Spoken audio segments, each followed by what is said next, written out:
Good afternoon, ladies and gentlemen. Welcome to this very sleepy post-election stream.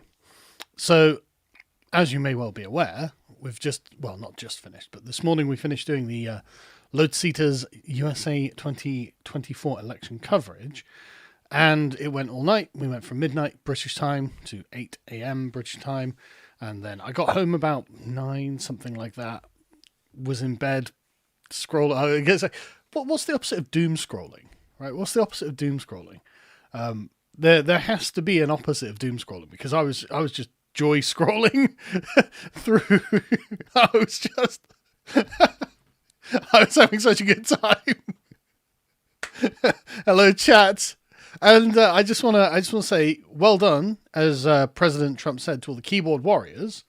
In fact, I'm gonna get his tweet verbatim, just so I don't get it wrong, because this is you guys, right? This is all of us. Where is it? I retweeted it earlier. Yeah, there we go.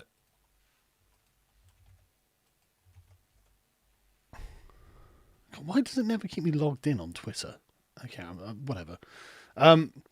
Trump says, thank you, this is in 2020. Thank you to all my great keyboard warriors. You are better and far more brilliant than anyone on Madison Avenue ad agencies. There is nobody like you. That's us, lads. That's us. And that's the thing. It's lovely that the God Emperor has shown his support and shown his appreciation. I think that's good. Trey, yes, indeed, we won yet again. Again, it's just such a great morning. Oh, afternoon here. But I can only imagine what the atmosphere in America's like. And I'll tell you what the atmosphere in Britain's like at the moment. Thank you, Yamabushi. It's just, I've got loads lined up, and it's just the shit lib commentariat are just angry. And they're not just angry, they're heartbroken, right? That something terrible has happened to them. You know, like the orcs fleeing from Mordor, which is a metaphor I'm going to use over and over and over, because, I mean, it's true, right? It maps onto reality accurately. And yeah, I'm still not tired of winning. So Trump was wrong about that. But, it's so good. It's so good, isn't it? You know, and like I said, I got home. Right, I was joy scrolling through Twitter for a while, and I was like, okay, I'm really tired, because I'm an old man. I need my sleep, right? And I just had real trouble getting sleep. But about probably 9:30, 10 o'clock, I managed to finally nod off. But about midday, I woke up and I was just bleary eyed. But I was just like, just not feeling like I can't get restful sleep throughout the day, because I've been living like a normie for far too long, basically. 10 years ago, I probably would have been fine, but now I just can't do it. And so I just get up, have a shower, go spend some time with the baby. Well, she's not baby now, she's a toddler, and my missus, and just enjoy, bask in the the salt that's been flowing from Twitter. It's been so fun. You're welcome, Mind of a Madman. You're very welcome. I'm just so glad. A bunch of things for me personally, and just the wider political sphere, have just tied together so nicely at the moment, and really come together. And it's like, okay, this is. I mean, the fact that you guys can send super chats, it's just like, this wouldn't have been possible 6 months ago. So it's just like loads of things are really coming together. We had a great night at Lotus, obviously. Thank you everyone for joining us. We had only about 33,000 watching, but it's a really competitive field. And to be honest, 33,000, that's still loads of people. That's still a massive stream by any normal metric, right? So, but I mean, we on Rumble, we're against like Stephen Crowder and Dan Bongino, and they've got like 500,000 people each watching. So I say, okay, yeah, fair enough. This isn't our main event sort of thing. This is their main event, fair enough. But we still did pretty well. Like 33,000 is all right, I think. I mean, I'm not disappointed with it at all. And we had great guests in the studio and Zoom calling in. It was just a great night, and I'm so glad that we could. And again, the whole team is amazing. Everyone, the entire thing worked really smoothly, really smoothly. Everyone getting on, everything was well choreographed and in behind the scenes. The producers, the I don't know what's going on. I guess just production team. Samson, Jack, Daisy, Pete, Alistair, and everyone. Just they all did a brilliant job, and everyone was just on top of the game. All the presenters were great, all the guests were great, and everything was just brilliant. And so yeah, I'm just really happy with how things went. But let's start going through some of this. I'll read the super chats in a minute. I just want to get through a lot of this because honestly, I've got a lot of energy at the moment, but I don't know how long that's going to last. So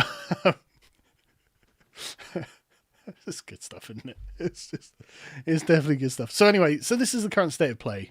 You should be able to see. Yeah, you're right. This is the current state of play.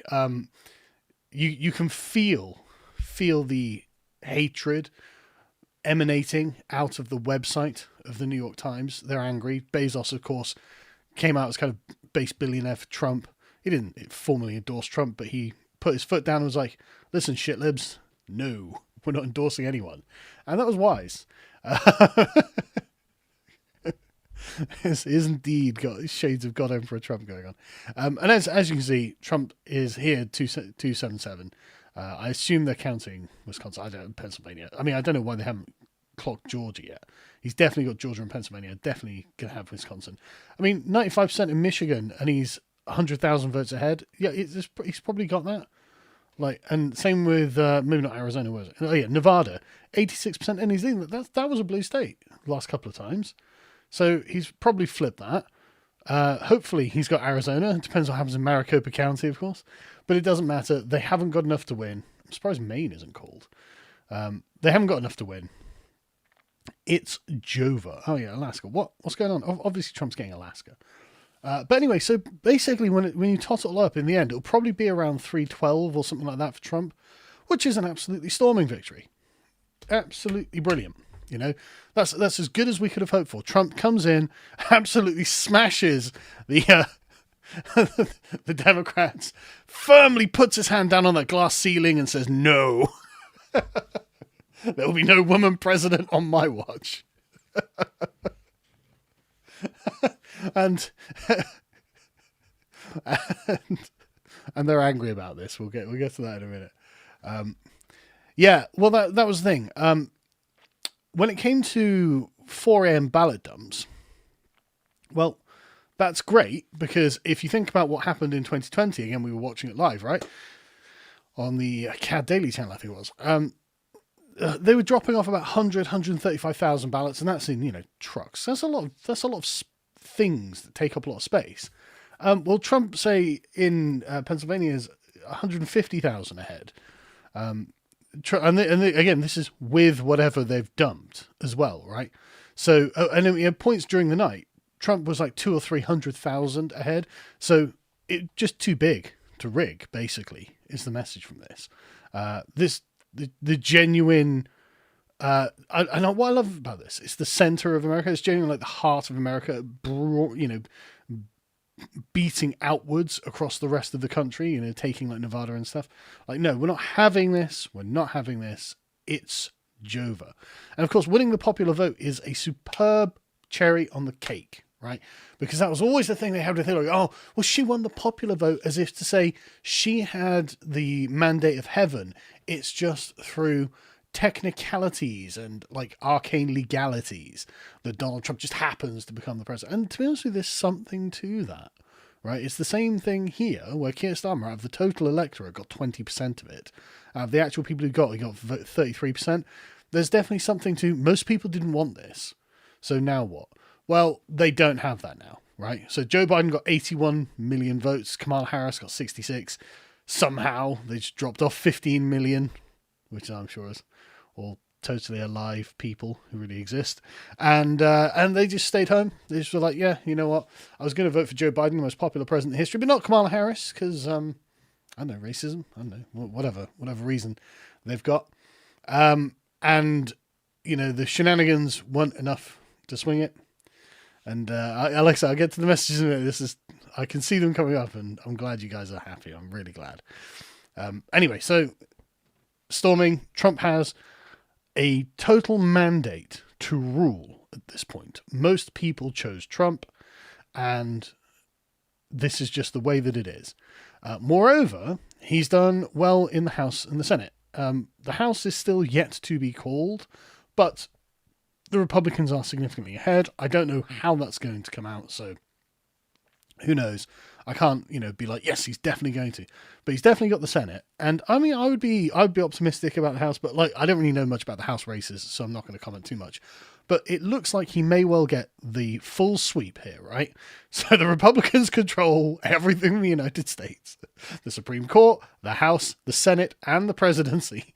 All Trump Republicans, not just any kind of Republicans, Trumpists. Because remember, the Republican Party, as Joe Biden does, it's the party of MAGA, ultra MAGA extremists. Now it's like, yeah, no, keep saying that, Joe, because that's actually an advert, right? That's actually good news. By the way, guys, the Republican Party, they're not cucked rhinos. They're not like our Conservative Party anymore. No, these guys are an actual right-wing party, and they're actually going to fix this shit.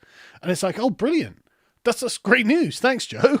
Thanks, all the media that's amplifying that. No, yeah, tell everyone that the Republicans are the ultra MAGA party, and it's on. It's fucking on. So anyway, this could be the dawning of an amazing new day for the United States, which is great for you guys, great for people like me, bad for the liberal elite all across Europe, right, and all across the Anglosphere. Starmer is the first British Prime Minister who would not be allowed on US soil. Hilarious, but unfortunately probably not true. But yeah, moreover, right, Trump has a great team around him, and I'm really happy with this. So I'm really glad that RFK came out and it was such a staunch campaigner for Trump. He was a great asset for the Trump campaign, because RFK harks back to a kind of respectable politics. He's got the family name, and he himself is a very good politician. He was running good campaigns, and he campaigned very effectively for Trump. Like he was able to articulate the fundamental truth of Trump's position in a way that Trump honestly can't, right?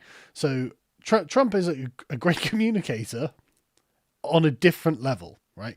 RFK is able to write a good couple of paragraphs, a good little article on Twitter or wherever, and explain, look, intellectually and morally, this is why Trump is right? This is why I'm with Trump, and this is why we're going to win. This is why you should vote for us.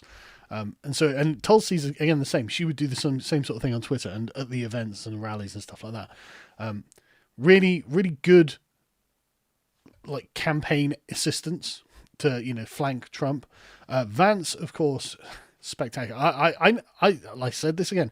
It's not that I didn't like Vance. I appreciate the pro-Handmaid's Tale neckbeard misogynist representation, but I was worried that it would turn too many women off. But I was wrong, because Vance, the debate with Tim Walz, stunning victory, and a lot of women, because Vance has good bedside manner, right? He has a confidence. He's like, no, I'm right, and I'm going to tell you why I'm right on every subject. And then when he's turning to look, and like Waltz is acting like a total fool, he's just like looking like, I think a lot of women found that very attractive, and combined with the confident, statesmanly bedside manner that he was portraying, I think that reassured a lot of women. Oh no, actually, I think this is a safe pair of hands. Actually, he's not just going to put me in the Handmaid's Tale. He'll take care of me, right? I think a lot of women felt that way, and Vance was just superb with men as well. I mean, obviously. But I was worried about him not winning over the women, but I think he did. And I saw a bunch of like, shitlib Washington Post style things being like, oh no, Vance's baby blues are winning over the women. It's like, maybe. Maybe they are. It's like, good job, son. Yeah, and the Joe Rogan appearance with him was great. And, the campaign events just generally very good. The weird attack dropped off very fucking quickly, didn't it? Especially when you compare him to Waltz, who actually was kind of weird. Vance came across just, I'm a totally normal dad, actually. I'm just quite smart and articulate, and I'm not happy with the way things are going, and blah, blah, blah, blah. And it's like, okay, great. That's just so good. This is superb. This is exactly what we want. And of course you have Tucker Carlson. Tucker Carlson, again, obviously the best pundit in the United States at the moment, obviously the biggest pundit,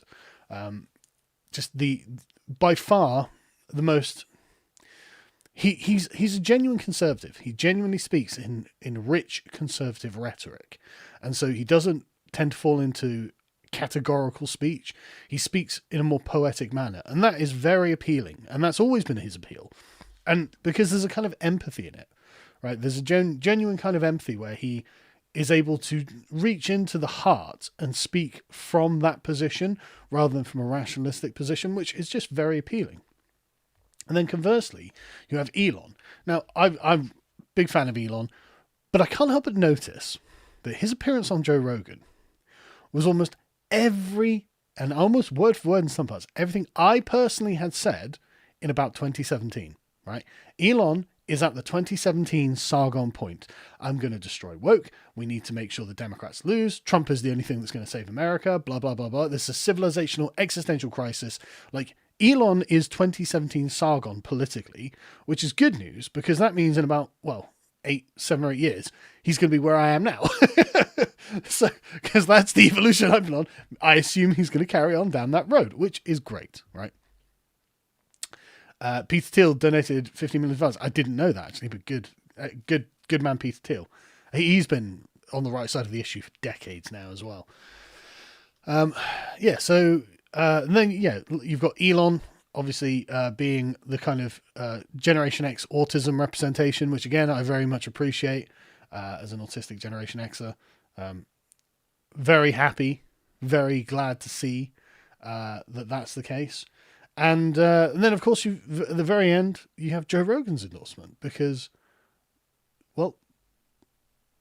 Elon and Trump were right about this all, right? This is all about what are you an American or are you a global citizen? That's what this comes down to.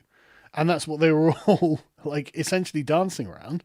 And even Joe Rogan at the end was like, no, I'm an American. They're right about everything with the Democrats.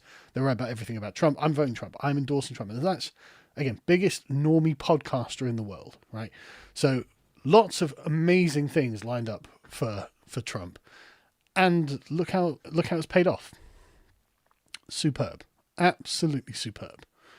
And so I thought just, again, the aesthetics are just amazing. Just the images that come out of this are just, it's genuinely got heroic vibes about it. Americans actually coming back and recapturing everything. The global order that's trying to birth itself out of the United States is getting firmly crushed by the patriots, by the fellowship, which I'm describing. These people didn't have to come together. They probably would have been just fine. They didn't have to. I mean, Joe Rogan doesn't have to endorse anyone, and he's going to have a great, long, rich, unbelievably successful career, right? Joe Rogan does not need to get involved, except he did feel morally obliged to get involved. He's like, no, I am going to stand by Trump on this one, because on a moral level, he's right. He didn't have to, but he chose to. And so this is why it's got shades and echoes of Lord of the Rings. Like when the Amish are coming out in Pennsylvania to vote for Trump, everyone was just like, oh my God.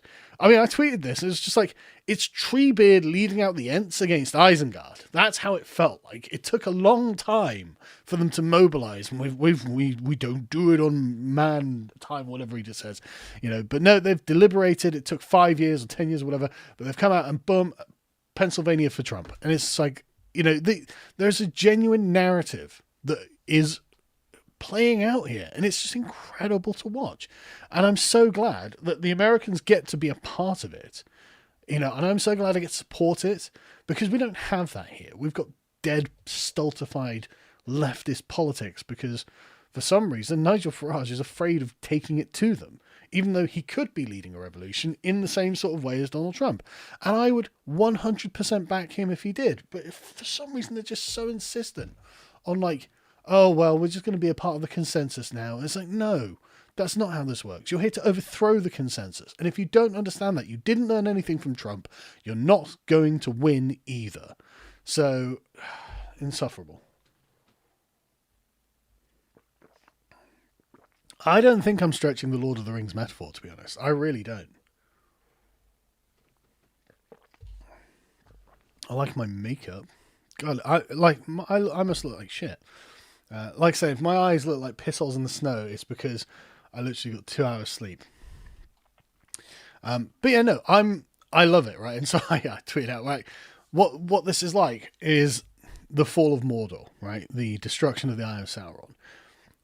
And I'm going to back this up as well, because I really mean once and future present, exactly. I really mean this. This is genuinely that kind of epoch-defining event, because there was the struggle, right? So they had their Imperium, they had it sewn up. The Obama era was the sort of Blair era of American politics, where it's like, no, this is the paradigm going forward, and it's always going to be like this. And then Trump happened, and they didn't see it coming. I mean, remember John Oliver going, do it. I will pay you to run. I'll donate to your campaign. Oh yeah, how did that work out? You fucking arrogant twat, right? So they thought they had it sewn up. They had the empire. Trump comes out of nowhere as far as they're concerned, smashes them. They regroup. They have an almighty win in 2020, whether you think it's legitimate or not. They still held the field at the end of that.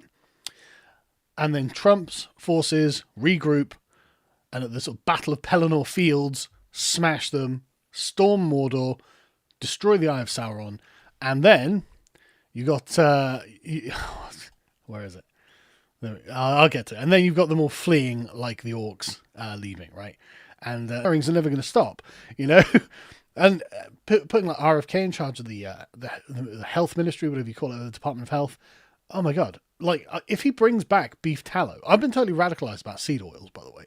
And I love the seed oil. No, it's not a conspiracy, but like the seed oil angle, because it's totally harmless. There's nothing you can accuse someone who's like, oh, I just don't like seed oils. You can't accuse them of any kind of bigotry or something, but there is some kind of right-wing coding in it. Right, and it's like, yeah, we're just going to bring back beef tallow. Your fries are going to taste better. You're going to be healthier. You know, we're going to make America less obese. It's like, this is just so great. You know, I can't believe beef tallow is an actual political item at the moment. It's unironically happening.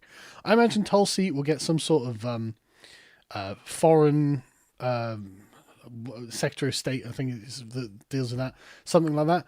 She seems very fucking level-headed, and she seems very competent. She's very well informed. I think she'll do a great job. I've liked Tulsi for a long time. Ever since about 2016, I've thought Tulsi was a very impressive person. I'm so glad that she's come on to this.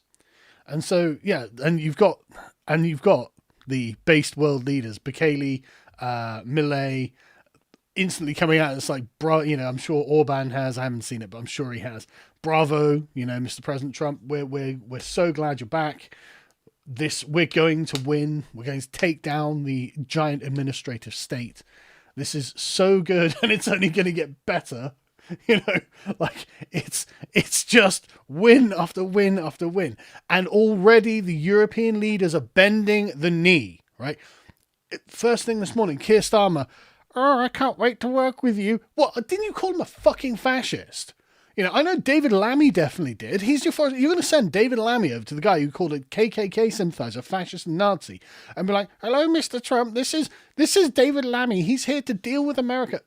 What an embarrassment. Although apparently Lammy and Trump get on really well, because Lammy is nothing if not willing to sell out his own principles for an easy life. But the point is, Trump apparently said that it's going to be war with Keir Starmer for putting people in jail. If Trump just phones him up and says, look, Keir, there's a parody going around. I'm going to put my foot far right up your ass for locking people up. If Trump can just put some pressure on Keir to just stop being an evil tyrant, oh God, that'd be amazing, wouldn't it? You know, that'd be a great start.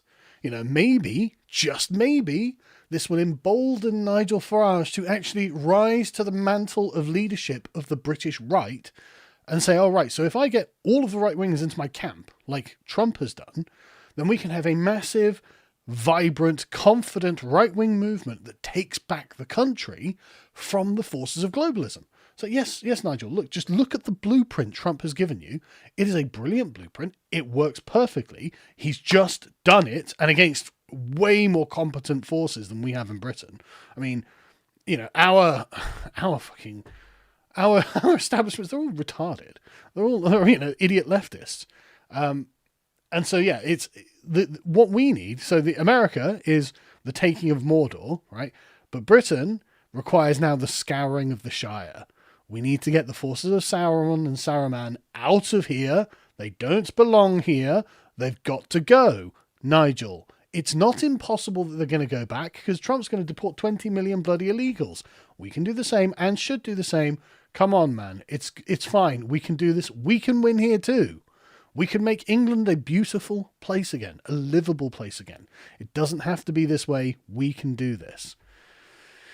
Anyway, so let's get on to the salt mining, because this is why you're really here, right? The salt mining. Just a quick thing.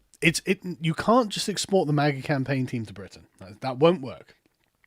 Quick thing. The British people like Americans, but they like Americans in America, right? They don't want Americanisms here, or at least not most of them anyway.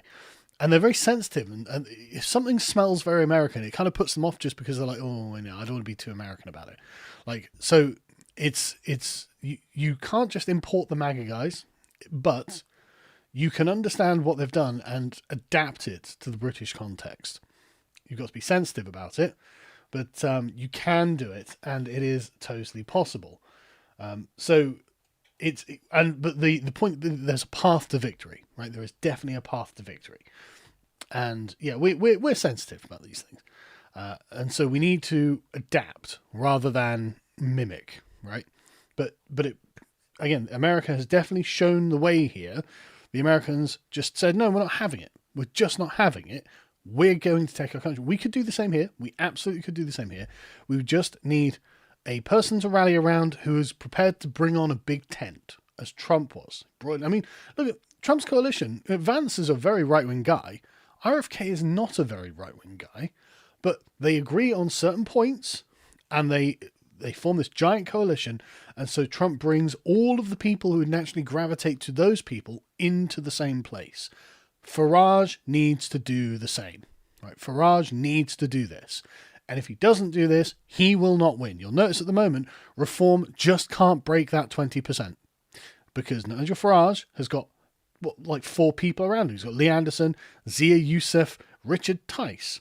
There was another guy, Rupert Lowe, he's pretty good. But 4 guys, like 3 of whom are not really very charismatic. It's like, okay, what are you doing, Nigel? Where's your campaigning machine? Where is this giant, like, nationwide network of activists that you want the entire alternative media sphere being like, Farage. You want a lot of energy, and instead you're like rejecting everything, pushing everyone away and saying, no, don't help me. I'm going to do this on my own. You're not going to do this on your own. You can't get past 20%. You need help. Anyway. So let's get to the salt mining, because this, like I said, I haven't actually seen the Reddit meltdown very much. I'm sure. I can only imagine what the Reddit meltdown's like. It's got to be good. It's got to be good. So anyway, here you've got David Axelrod, and this is emblematic of basically all of the online coping and seething. Let's watch this. It wasn't a mandate to wantonly use the power of the presidency to punish his political enemies. It wasn't a mandate to help enrich himself and his friends. It wasn't a mandate to single out groups in our society for scorn or worse. I'd love to hear from Van on this, but let's be honest about this, okay? Let's be absolutely blunt about it.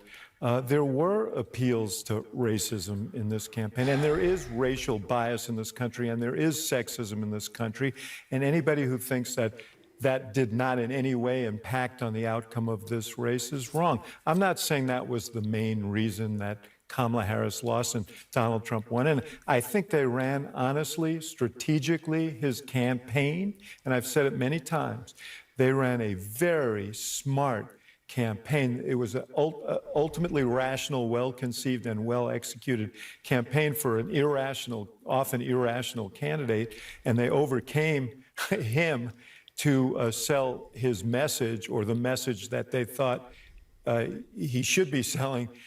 Right, that's very interesting, isn't it? So, I'll front load it. Racism, sexism, blah, blah, blah, blah, isms. But I mean, it was a brilliant campaign. It was really well run, and it resonated with people, and he won a storming victory. Yeah, cope and seethe. And man, is there a lot of coping and seething. This was what things look like at the Kamala Harris election night HQ. That is exactly what I'd expect.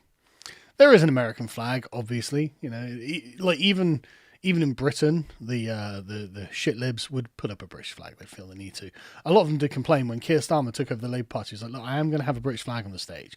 They're like, "What is this? A BNP rally?" But appropriately for the Democrats, they have got the trans flag very high up. It's up there. You know, we've got the American flag because we have to, but the trans flag's the thing we really worship. And that's our true ideal, flying proud and high above the American flag. Exactly correct.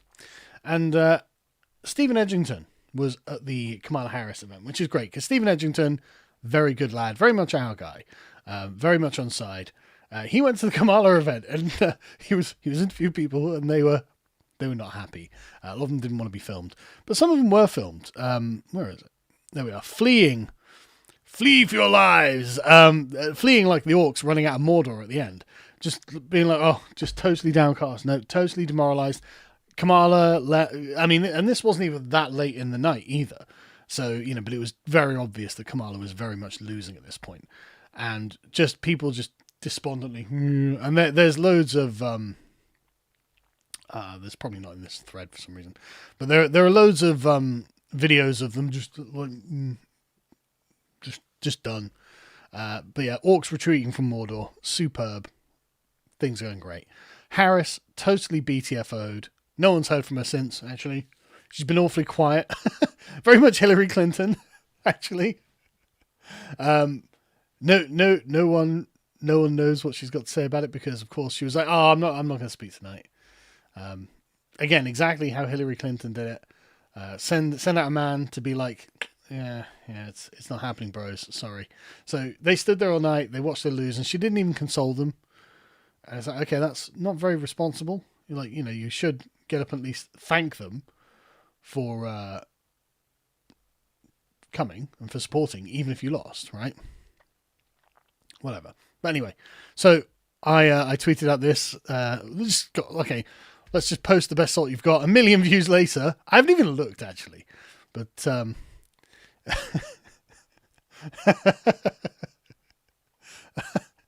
just they're not happy, are they? Look at them. Just look at them. The Dems are going to look at themselves in the mirror, take a breath, and tell themselves we've got to be more fascist, says Kyle Kulinski. I don't know what to tell you, bro. I mean, I don't know why Americans are like, you know what? I want fascists controlling the House, the Senate, and the presidency. Oh, yeah, we've also got fascist Supreme Court. Maybe we can get a fascist civil service as well and have the trains run on time. I don't know. Like, either America's just a fascist country and Americans are totally on board with fascism, or, hear me out, you're mischaracterizing American patriots as fascists because you are a communist. Just throwing it out there.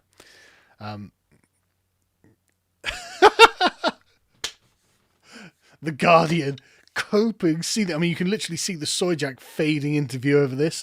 Donald Trump defeats Kamala Harris to become the first convicted criminal to be elected US president. Well, hang on a second. You guys fucking love criminals.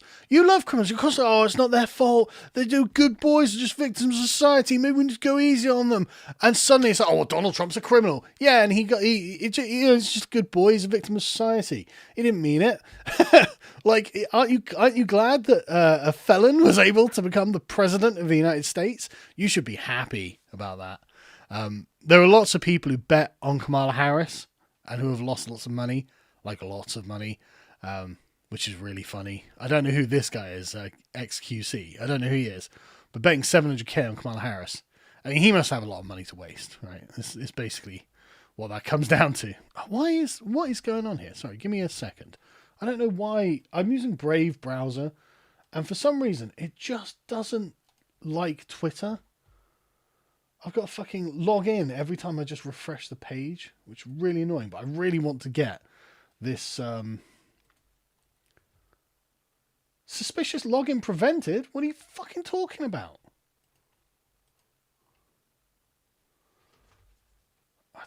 honestly, what is wrong? The thing is, I like the Brave browser because it basically remembers your previous browsing history. I don't really have strong feelings about browsers, but it remembers your previous browsing history. So, it just pops up with all of the tabs I had whenever I open it. And so it just makes my life easier. So I don't have to open a bunch of tabs every time I look. That's the only reason I'm using it. I'm sure there are other like technical reasons to use it over not, because loads of people were recommending it to me, but I don't fucking know, and I'm not really that bothered. But anyway, so let's now that I've logged in again, let's see what people have posted. Because like I said, I haven't even had time to go through this thread. I posted this, went to bed, and it had 1 million views, and God knows how many. McDonald's employee and sanitation worker, he's living every 4-year-old's dream. It's like, oh, Rachel, that's not the dunk you thought it was. that's not the dunk. Like, I like this. She deleted her account as well. That's hilarious. But yeah, that's honestly, I just can't get over. They don't know. They just don't understand how much people don't like them. And oh, that's good. For the first time, the Simpsons were wrong.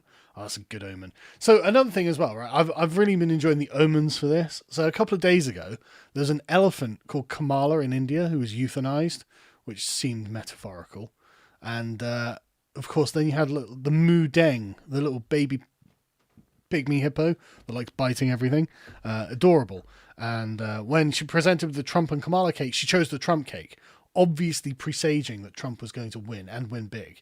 And I know people who are like, you know what, I'm not sure I believe that the spirits were trying to tell us that Trump was going to win.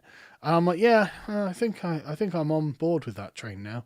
Enough portents have been seen in the stars for me to believe.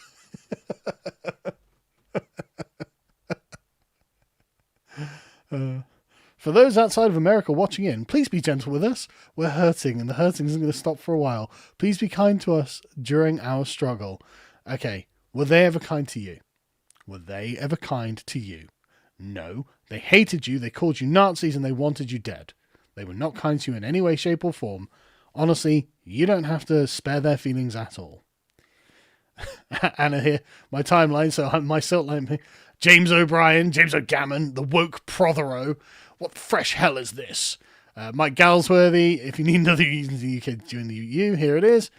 Oh, look at this, the shitlib commentariat. Just like, oh, turns out my biggest mistake might have been believing people were inherently good. Yes. No, that's totally true, Marina. That's why you side with the criminals rather than the actually good people who are good because of habit and virtue, not because they were born that way. Yes, Rousseau BTFO'd, Marina. You were wrong. People are not inherently good. And this is a point that I'm going to come to in a minute, right? I'm sorry, I know I've got a lot to talk about here, but like, look, this is the perfect opportunity to get all of this out, right? But the point is that I appreciate that, not every audience is the same, right? And my audience is self-selected towards men and women, but mostly men, like 85% men, 15% women. But it's very clear from just the comments you guys leave that I've got higher IQ distribution, right? And so what I'm saying to you is for the I wouldn't speak in this way to another audience because it's, I don't think that they're going to have the educational background or particular like knowledge base to engage with what I'm saying. But I trust that you guys do, right? And I know that you're out there, you're Trump's keyboard warriors and you're doing good work, right? And this is where we really shine because I know this because I read my comments and everyone on YouTube's like, oh, don't read the comments. Like, my comments are always great. Like, it's always clever people making good points. I'm like, oh yeah, I should have brought that up. It's always people saying good things I think are worthy. So I often I'll like them. So I don't really know why people. Well, I do know why they don't read their comments, but I don't have that problem, right? But the point being, this is where we're at, right? So now they will put out a foundational premise like Marina Perkins. Turns out my biggest mistake, believing people are inherently good. Good, attack it, right? Attack the premises of all of their moral propositions. All of their moral arguments are based on I thought this. Good, attack it. Show them why they're wrong. Take them through it. You can be aggressive, with that and be like, listen, retard, blah blah blah. Or you can be sympathetic. I mean, honestly, you catch more flies with vinegar than honey than vinegar. But the point is, they should look at their comments and be like, these guys are directly contradicting the things I believe with a moral assertion of their own. Because fundamentally, and a lot of people get sort of like stuck in the weeds of policy or, data and stuff like that, but none of that matters, right? Policy and data do not matter because they weren't the reasons that people chose the position they're at. People chose the position they're at for moral reasons first, and then looked for policy and data to support their moral feelings. You have to change the moral outlook of the person. And so with Marina here, what would be good is sit down and have a debate and say, why do you think people are inherently good? It's because everyone around you is a good person, but they don't start as good people. And if they'd have different life paths, they wouldn't be good people. So they're not inherently good. They're just made good by society, made good by the people around them. So suddenly you've totally inverted the Rousseauian frame, and maybe you could flip her like Anna Kasparian, basically. Yeah, this is entirely possible. And so that's what we should be doing. My section of the internet, the smart keyboard warriors, this is what we need to be doing. Going straight for their moral premises and just judo flipping them. No, you were wrong about that. Now let's fucking talk about why. This is why you were wrong, and this is the alternative. Because whenever, again, as Alinsky points out, the price of a successful attack is a constructive alternative. So you have to have your spiel about the Aristotelian perspective on this, which is what I would recommend. But obviously you go Christian or whatever is you want. But have your alternative and explain, but try and explain in secular terms, because they are secularists and they will just tune out if you just say God, right, or whatever. You've got to be able to explain it rationally and in secular terms, but it's okay to be fuzzy about this. It's okay to say, well, it's a kind of gestalt that comes out of a good life. That's all. I can't pin it down more accurately because it just doesn't admit of this. It is necessarily vague, but it is true, and you can do that.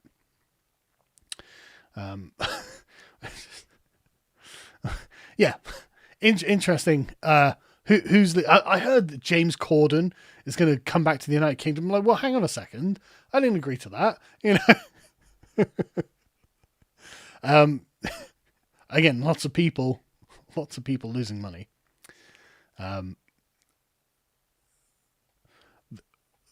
Won't matter once they realize they've won and start pillaging and raping.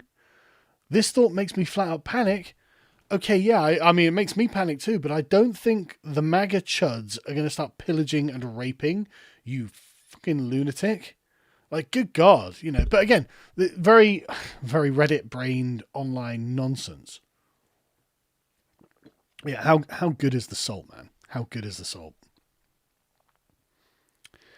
I hadn't even followed Ted Cruz, but I'm glad that he won. yeah. Someone checked on Stephen King today. I promised myself I wouldn't gloat, but in the case of Mark Hamill and Kimmel, I'll rub today's victory in every chance I get. Yeah. Has anyone checked on Mark Hamill and Stephen King? Because they were like doing the sort of bro. Yeah, we're both bros for Kamala or whatever. It's like, just saying they must be having a rough day, right? I'm in tears. Trump is very likely to win right now. I can't kill myself because of the bunnies. Imagine being... Oh, no, I can't kill myself. Why? I've got rabbits. So most people say I have children.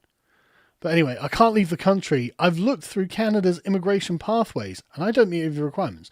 Okay, Canada admits anyone from anywhere in the world. Canada's got like the most open immigration system one can imagine. A third of people in Canada are foreign. So, like, if you can't get into Canada, what kind of loser must you be?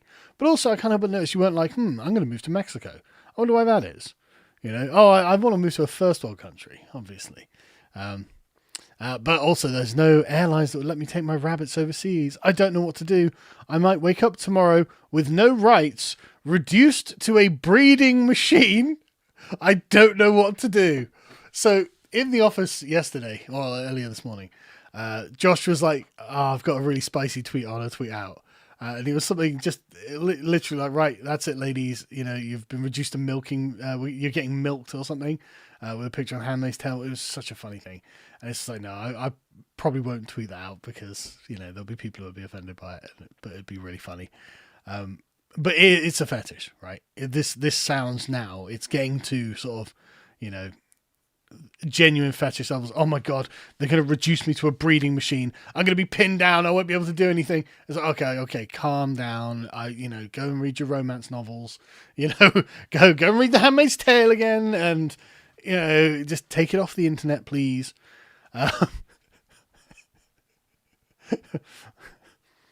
Prepare to get bread.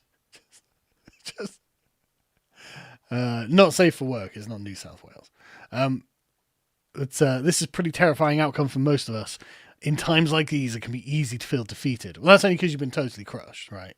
In every position, you fucked up with the Supreme Court. Ruth Bader Ginsburg should have retired. Should have given yourself the breathing space. You lost the presidency. You lost the House. You lost the Senate. You're probably going to lose the House. Like, it total flush for Trump, right? Total flush for the Republicans. You just screwed up big time and have lost, right? So, but anyway, there's too much at stake to give up hope. Well, what? What is at stake? Well, we'll get on to what's at stake in a minute, because what we're going to come back to, no, we're going to go directly for the moral premises of all their arguments and be like, hang on a second, is sacrificing a baby to Moloch a good thing? I've got my doubts, and I think maybe there is an alternative way of looking at this that actually means that maybe we shouldn't do that. But again, I'm very old-fashioned that way. But we must come together to continue our fight for people and the planet. So, God, dude, all I'm saying is, you suck and you deserve to lose. The right-wing cope account is coping hard, just sucking on that copium. This is unironically worse than 9/11. Well, I mean, nobody died. I think just like 3,000 people dying, nobody dying, and the world getting better. Like, I think the world getting better and nobody dying is a good thing. But, I mean, I'm not a left-winger. I mean, honestly, this is just, like, literally, look, if people aren't dying, I'm not happy, say the left. That's just literally what we're looking at here, isn't it?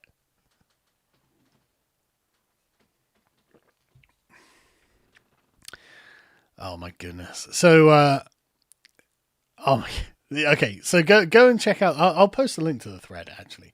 So, feel free to peruse that at your own time. Because that is genuine. I'll pin it so you can. That is genuine gold, isn't it?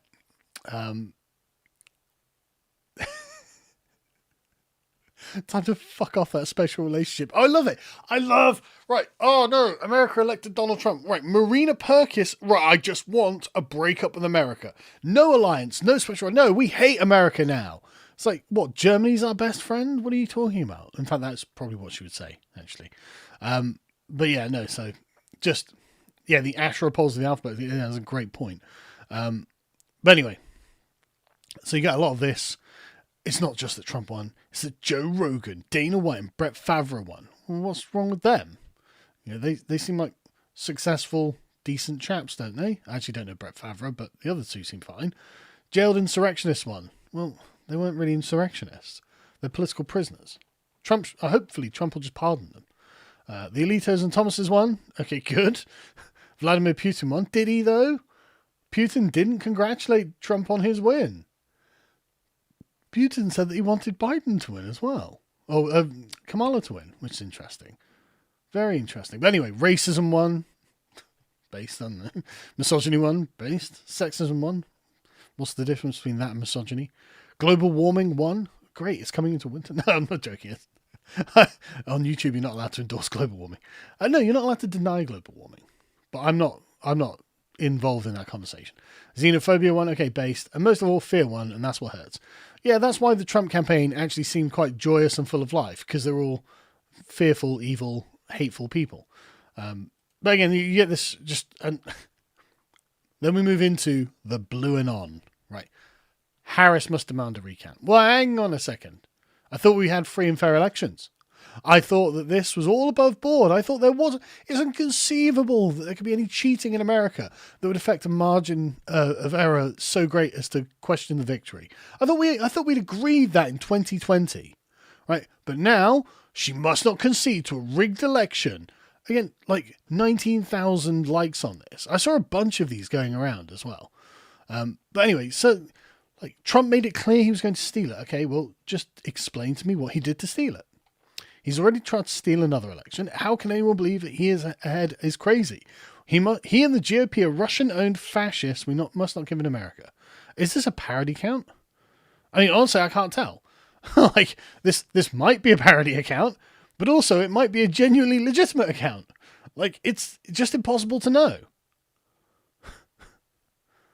Biden has immunity and unchecked powers. He should use them and not leave the White House. Are you mental?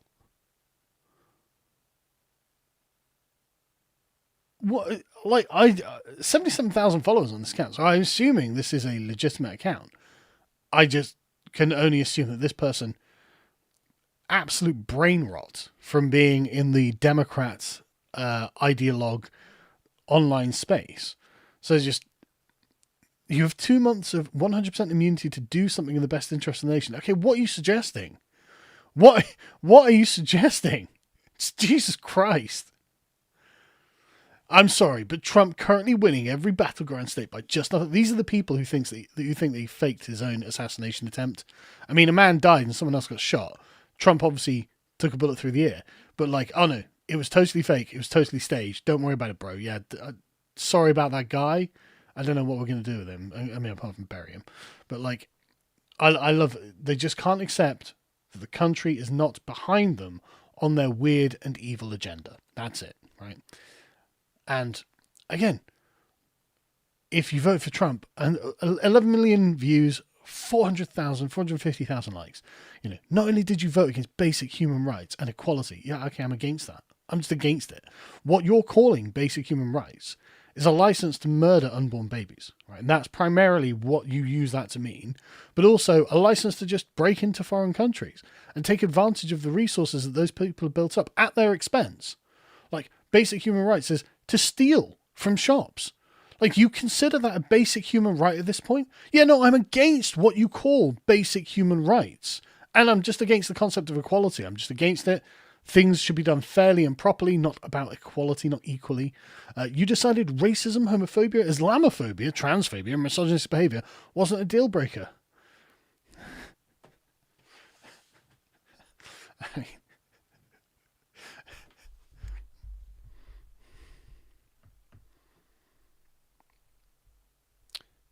I mean, I'm just saying, you know, I found myself warming to Trump for a reason, right?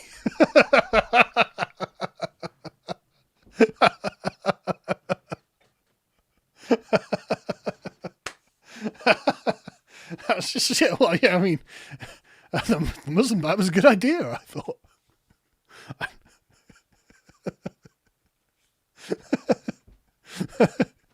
Yeah, like there's a lot of these like selling points. That's all I'm saying. Anyway, so there are lots of women crying on the internet, right? Cassandra McDonald has done an excellent job of cataloguing liberal women just performatively weeping.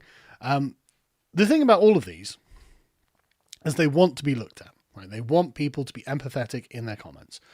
They are genuinely upset, but a lot of this, there's a sort of the level of, again, performativity that this is all about. That's why they're recording it. They're doing it for clout. They're doing it to get in-group, not sympathy, but like attention, right? It's an attention-seeking behavior. So the best thing that you can really do is just kind of ignore this. I am going to show you because it is also funny. But the best thing you can do is really just ignore this. Basically, what this is promiscuous young women who are upset that they can't just have unlimited amounts of sex with strangers and then murder the babies or the bastards that they would produce. Right? That's what we're looking at here.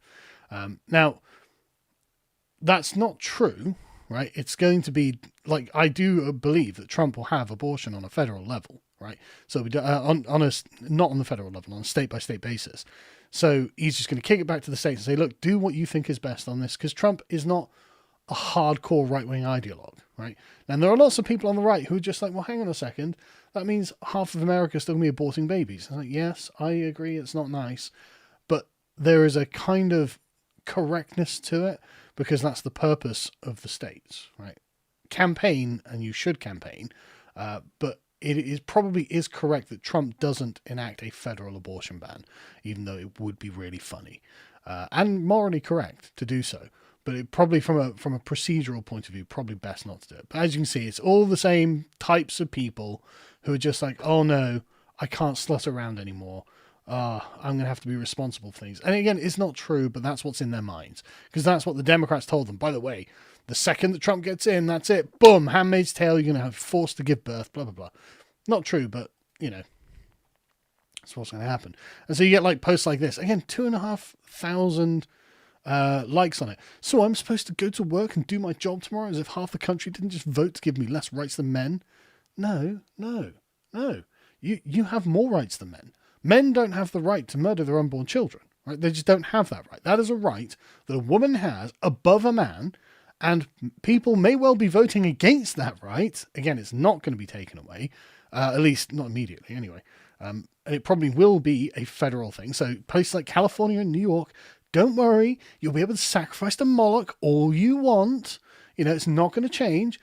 But there are going to be certain places where they're like, yeah, you know, I think we're going to be Christians, actually, and not sacrifice children to Moloch, and not have this as the kind of sacrament of liberalism, because it's actually evil, actually. I mean, the behavior itself is not good. And then, you know, killing the fruit of it, the unborn baby who literally had no choice in any of this, not good, actually. So we're going to ban that. And so partially, in some places, you won't be able to be as evil as you liked, which was a right that you had above men. So it's a slight step down. Again, you're still above the men in rights. You know, men can't come up here and murder unborn children, obviously, and we don't want them to. And maybe you'll get down to that level of equal rights at some point, but still, you're very privileged. So don't worry, you still have your privilege. Everything's fine. And man, you got people like this. And I loved this response. Killing your babies isn't as popular as you bitches thought. Love it. Love it. And again, this is what I was talking about going to the moral root of the argument. No, you just want to kill babies. That's what this is. You want to be irresponsible. You want to do things, because you could use any kind of birth control that you wanted. And most conservatives think birth control is fine. I know there is a group of people on the internet, who are like, no, there should be no, but no, that's not the majority opinion. In fact, there's a very marginal opinion. Like, there's very little about using a condom or using a pill or whatever is offensive to most people, right? Most people find that very reasonable, responsible, and a perfectly decent way of conducting an adult and mature sex life in the real world. Fine, if you have to slut around, again, I wouldn't advise it, but if you have to, at least be responsible about what you're doing, so you're not in a position where you're like, I need to kill a baby, right? Because when you've arrived at that position, you're the problem, right? You are the problem when you get to that position. And I want to be perfectly clear about this. This was in my 2019 MEP campaign. I was in where was I? I can't remember where I was. I was in one of the towns, and a chap came up to me and he was like, look, I'm really struggling with the concept of abortion. At the time, I was still quite liberal. I was like, well, I was on the sort of safe, legal, and rare. It would be better if it was just that. But that's a pragmatic compromise. He was like, look, I've been really wrestling with it, and I just can't see how it can be morally justified. Have you got any ideas? And I was just like, no, I don't have any ideas. I don't know how it can be morally justified. It seemed like it was kind of like necessary evil or something. And in some cases, when it's like a severe medical emergency, fine. But 95% of abortions are totally elective, where it's either it's just no reason given elective, or like 20% of them are, it would change my lifestyle. It's like, yeah, okay, so too bad. Not my problem. You should have thought about that, cope and seethe. I don't know. But the whole, so I spent the last 5 years thinking about this moral quandary. I was like, no, I just think actually we should change our behavior in advance of the pregnancies, or accept the pregnancies that come from the behavior. I mean, there's a reason why people had much more strict sexual morality 100 years ago before birth control. Right? Everyone knew what the consequences were, and there was really only one way that you could get around this, which was either abstinence, as in you don't have sex on, the first date, or 5 minutes into knowing someone, or you accept that you're going to be together for quite a long time, and so you cultivate a culture of marriage and courtship. And actually, these things have their virtues as well. They are good for people, and they create a good kind of people that you'd be surprised at. They're not just hedonistic, self-indulgent baby murderers, which when you think about it, you say, yeah, no, why do we want to cultivate those kinds of people? So good on Max. Good on. And Right. Also, another thing, white men and white women broke for Trump. Latinos broke for Trump. Like a lot of people, a lot of these demographic groups. So because a lot of people are like, oh, white women just want to get abortion. No. Liberal women wanted to do that of lots of different races. Let's not just shit on white women or Latinos or blacks or anything like that. No, a lot of these people are like, no, we're going in the wrong direction. It's got to be Trump. And in a lot of these communities, that probably started out as a really unpopular opinion, and we probably lost them friends. So no, good on everyone. Big fucking claps all around. The team gets together on this. So the next one was crime, right? So I can't remember what time in the night, like 3:25 a.m. I decided to log onto the Young Turks stream between panels and see how things were going. And I literally just clicked on press pause to see what was happening. And this was the frame. And man, this was a fascinating frame, right? Because Cenk is obviously a die-hard Democrat supporter and progressive. This is a big part of his brand because he used to be a Republican, was a misogynist, and feels guilty about it, right? Anna wasn't a misogynist Republican, right? Anna was just kind of a normal liberal woman. And she's been dragged down this progressive rabbit hole to the point where she lives in California and they've ruined large parts of California. Now, there are lots of areas of California that are still lovely, right? Anywhere outside of the sort of major coastal cities is still actually really nice. And I know because I've been there. I've been to these places. They're lovely and they're full of great people, really nice people. California used to be heaven on earth. It used to be the sort of place that anywhere outside of the world, California was used as kind of model of, this is where the cutting edge of Western civilization is. It's beautiful. It's warm all the time. The people are healthy, happy, productive, well adjusted. And in the last 20 or 30 years, that's changed, right? I can't remember exactly what they were talking about, but Anna was wrapping up a point, and I just looked at her and goes, oh no. Anna voted for Trump, didn't she?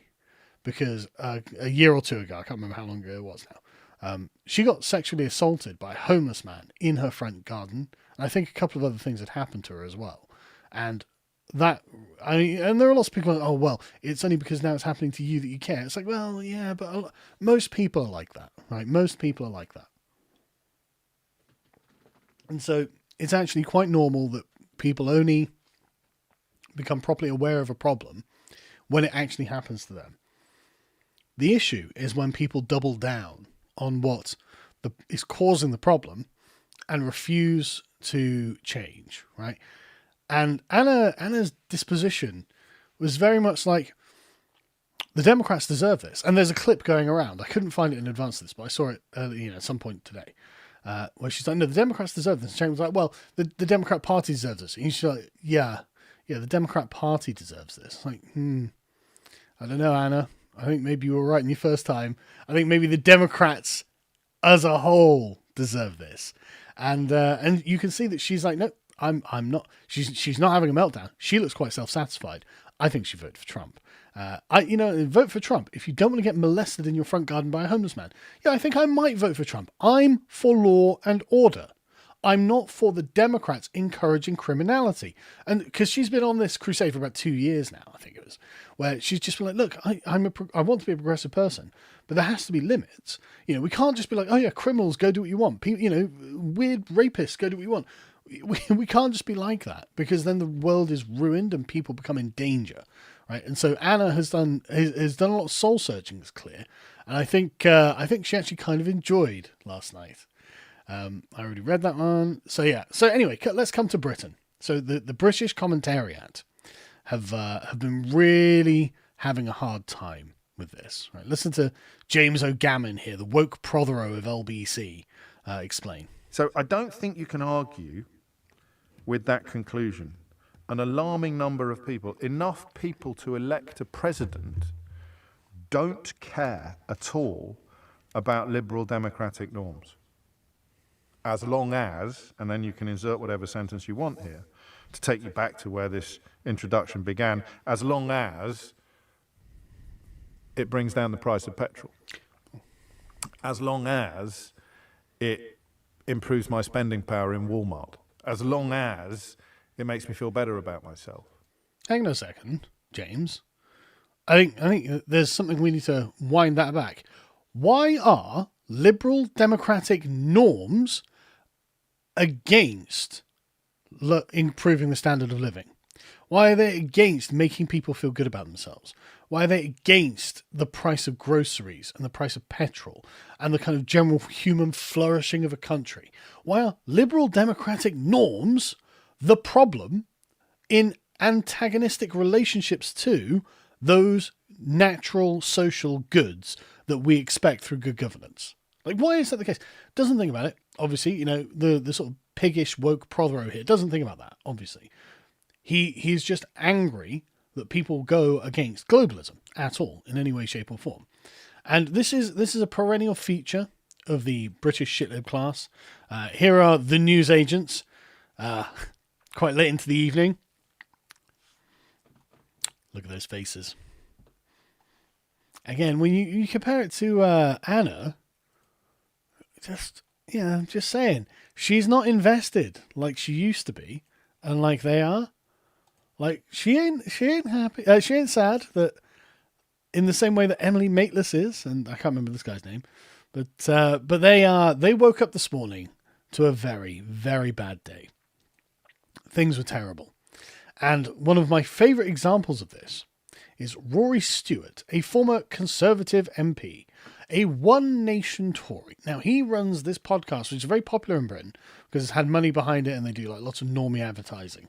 So it's a very big podcast in Britain called The Rest is Politics. Now, what I love about, and there's a whole slew of the rest is history, the rest is this, right? And it's this very arrogant shitlib attempt to capture the frame on things, right? So it's, well, we're going to talk about the fountainhead of the subject, and then everything else is just politics sorting itself out, you know. So, you know, we don't need to worry about that because that's just downstream, and we're well ahead of the game.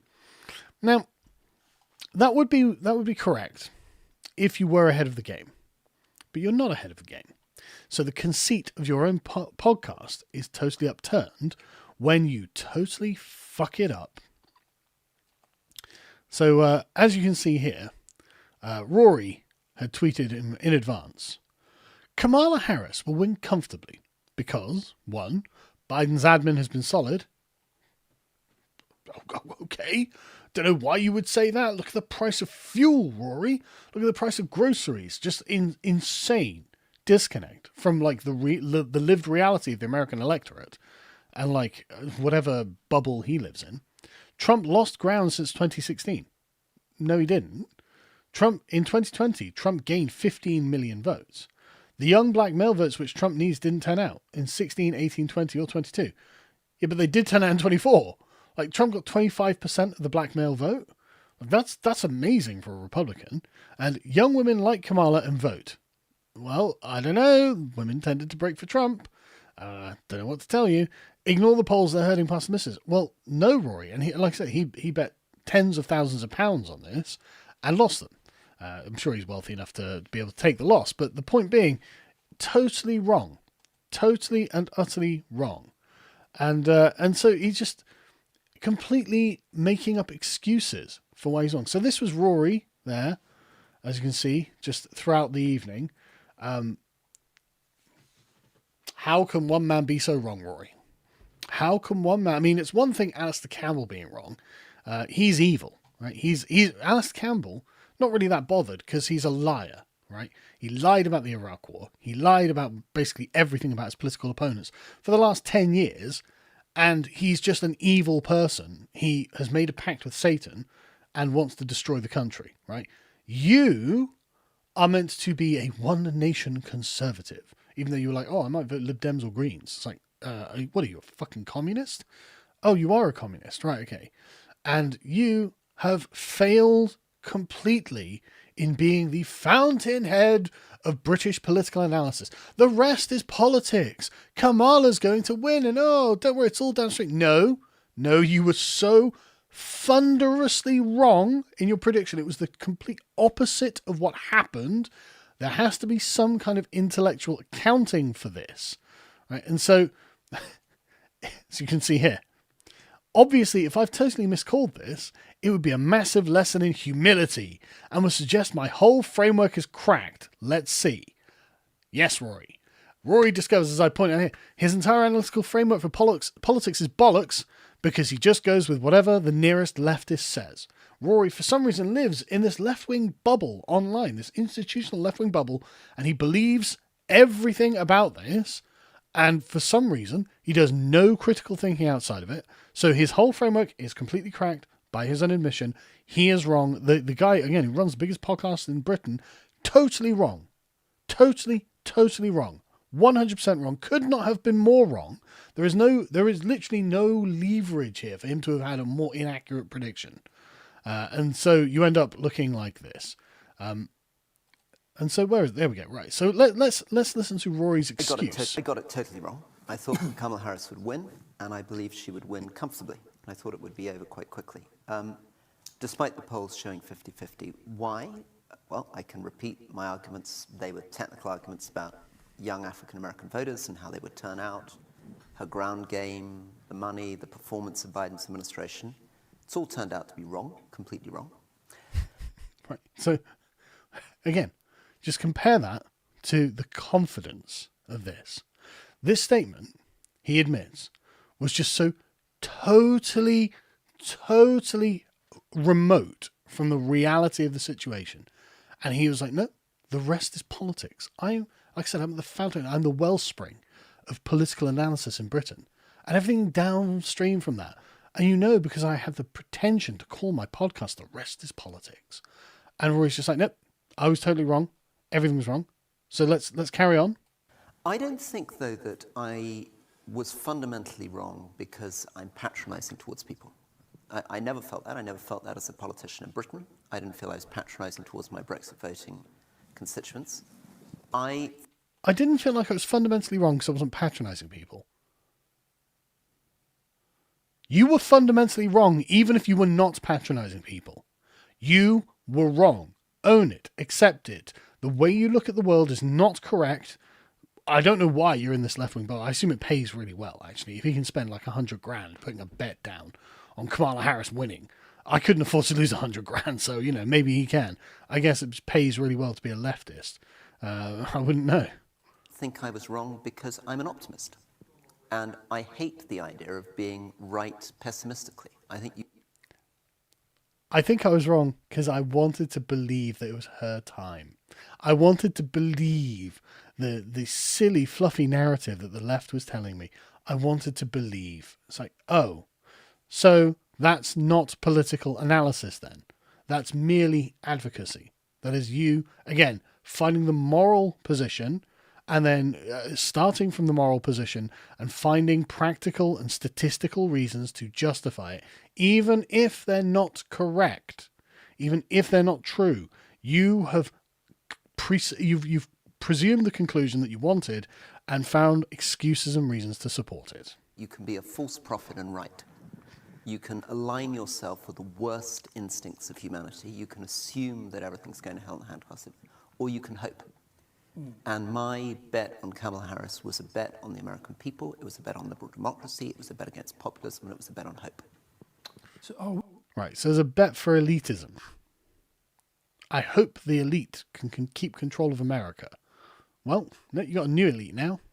So are we wrong to think that that can work?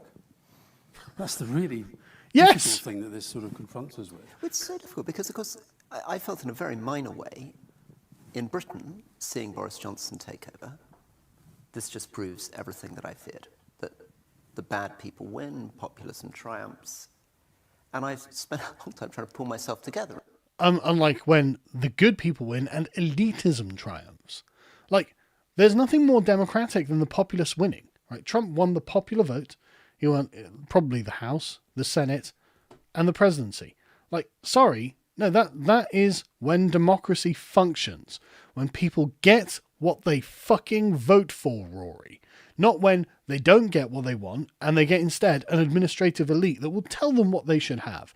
That's not democracy. That's managed democracy. And see moments of light and inspiration. You've just written a book inspiring young people to get involved in politics. We have to believe that the Middle East peace process can still be solved, the two-state solution is possible, that peace can come back to the world, and that the world can get back onto a better trajectory. But What, like it was under Trump?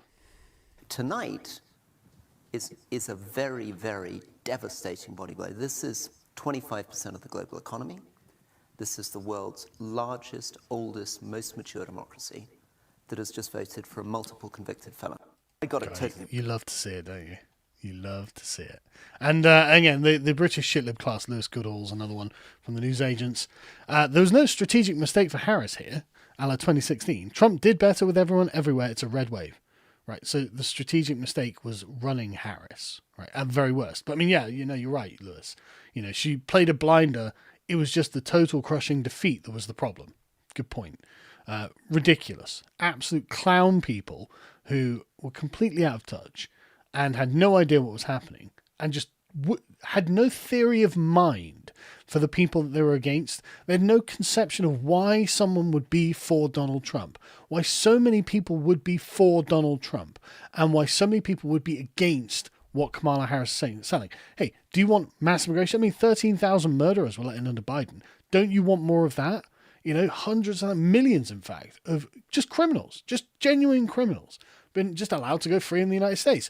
Totally open. Are you not in favour of that? No, weird. Are you not in favour of just, allowing criminals to just smash and grab in the shops and steal from the shops? Are you not in favour of this? Right? Of course you're not in favour of this. Why would you be? But it's not you being stole from. It's someone else's shop. So what? I don't want to live in a fucking mafia state where they just get shaken down. I want to live in a place where justice is perennial. I want everyone to live in a state of peace and justice. Okay, well, are you not for women being insanely promiscuous and then just sacrificing their babies to Moloch? I mean, Kamala Harris literally had a fucking abortion mobile turn up at one of her fucking rallies so women could get abortions at the fucking rally. As if that's literally like it's sacrificed to Moloch. It's like, no, weirdly, I'm not for that, right? I'm actually genuinely not for that. And I honestly think that in like 100 years' time, when the Democrats have been totally crushed on this issue, routed forever, right? When the Republicans have finally like nailed this down, we will look back at this period of time in the same way that we look back at the Carthaginians sacrificing their own children for victory over the Romans, right? I genuinely think we're going to look back and just go, wow, really? Did we allow like 800,000 babies a year in America and something like 200,000 babies a year in Britain to just be murdered by really irresponsible women? Did we actually allow that? So yeah, no, we did. That's atrocious. That's an atrocious thing that we allow. And yet here we are, and it's just completely normal to the point where it's a major campaign promise for one of the two major parties. Like, it's horrific. It is horrific. Like, what a horrible thing that we do when instead we could be loving and taking care of these babies. I've got 4 kids, man. I'm telling you, babies are genuinely great. I'm not going to get into it, but they're a wonderful thing to have. Your life is not diminished by having a baby. I promise. Even if things get more difficult, but it's not diminished, and it gets easier and better every day. I swear to God.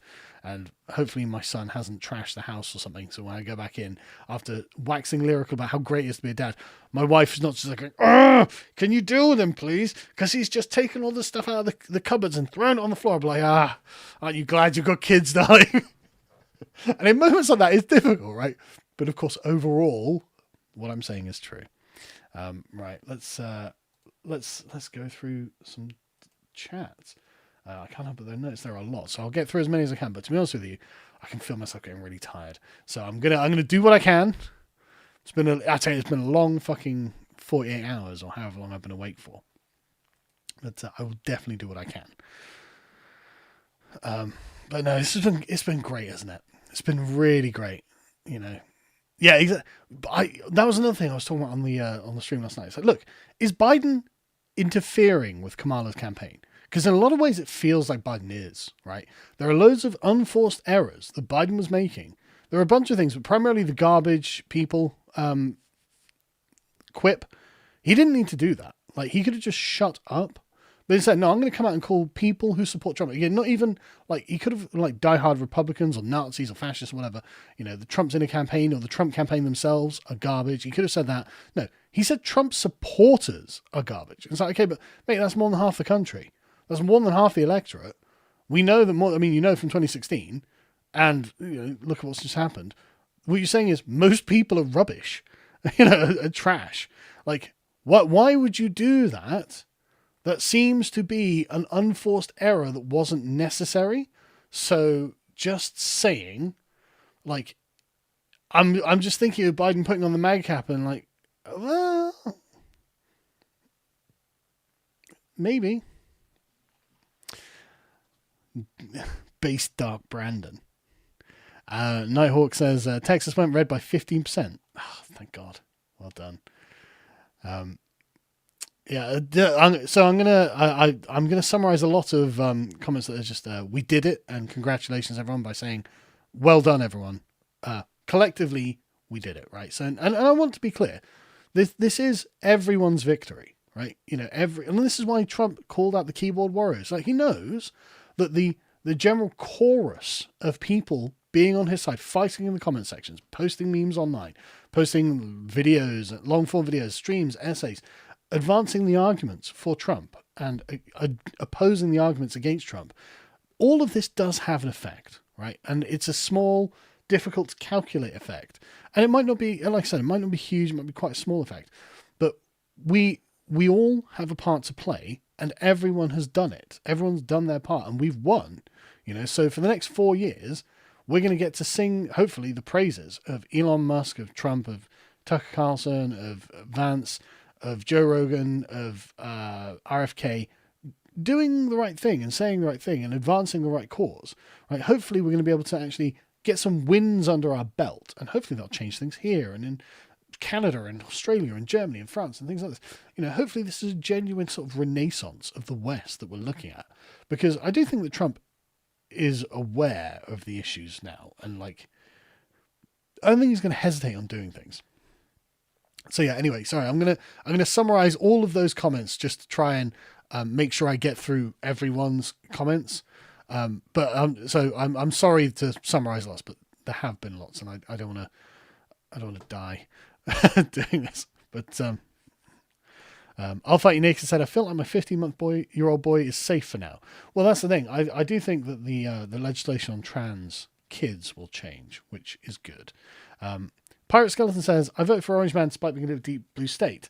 Congrats on getting the super chats back. Well, look, thank you. And I think that's really important, right? Because if you look at New York and California, yeah, obviously, they were very blue, and that, obviously Kamala won them easily.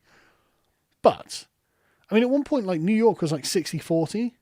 And if I were the Democrats, I'd be like, are they really only 10% away from us? We're really getting to that point where almost half the state is like, yeah, actually, we think you suck and we want to change. Because, I mean, like, that could be parlayed into next time.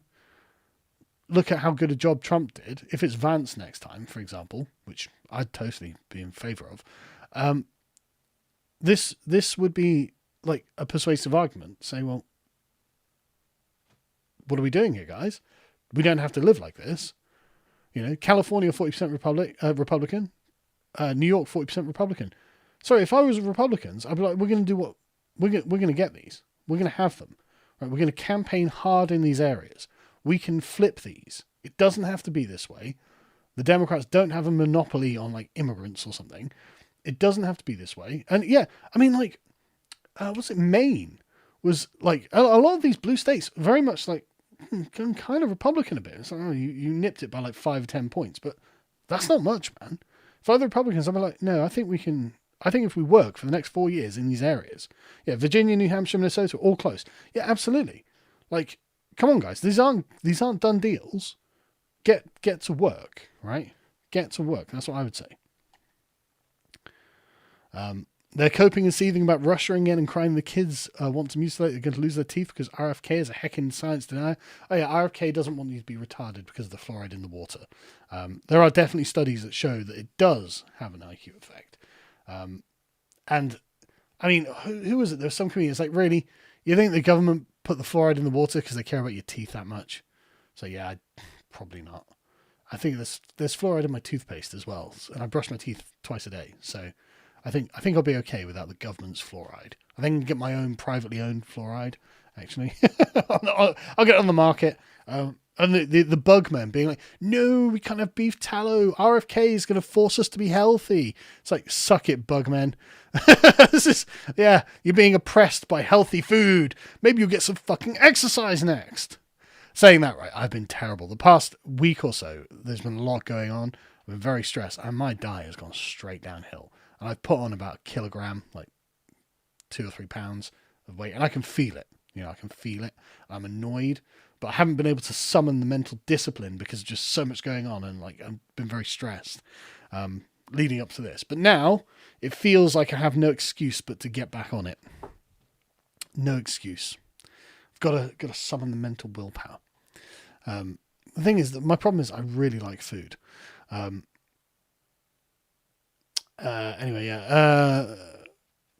Prispitha says, as a Pennsylvanian, I'm glad my vote was able to help get Trump back in the Oval Office. Yeah, I love it. And again, just thank you for the goodwill generally. Junior says, 2016, A New Hope, 2020, The Empire Strikes Back, 2024, Return of the Jedi. Yeah, this is the sort of 3-act structure that life apparently takes, but it also is present in movie trilogies, and it's present in films themselves. The beginning, the sort of the there's a particular term for it, I can't remember. The nadir in the middle, and then the glorious end. It's to give a moral payoff, and it turns out that actually life fits that pattern. Like the Fellowship of the Rings, the Two Towers, and the Return of the King. Again, it's there's something to the narrative conception of life, I think. Blake says, remember the 5th of November? I mean, this is definitely a much better result than before. Who shall not be named says, let's not get complacent, lads. We won the battle, but the war is still ongoing. The Democrats and the left have been defeated, but are far from vanquished.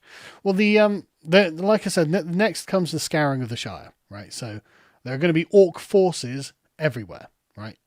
Over here, over there, over the other. And yeah, it's our job now to scour the Shire, to clear them out.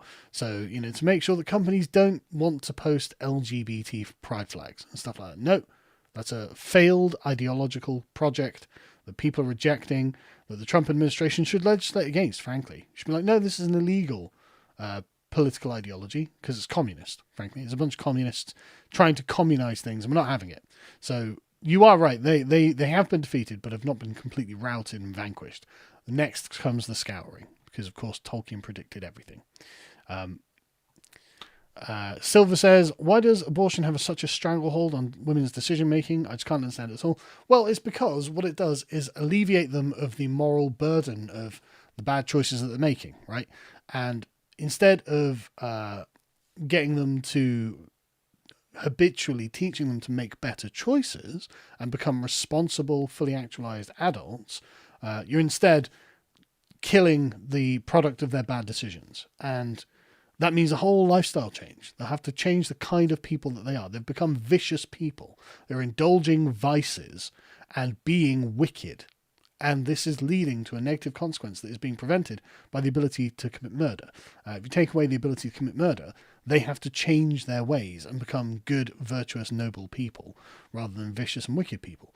And this is just something they've not had imposed upon them. They've not been forced to change on this. And it is going to be difficult for them.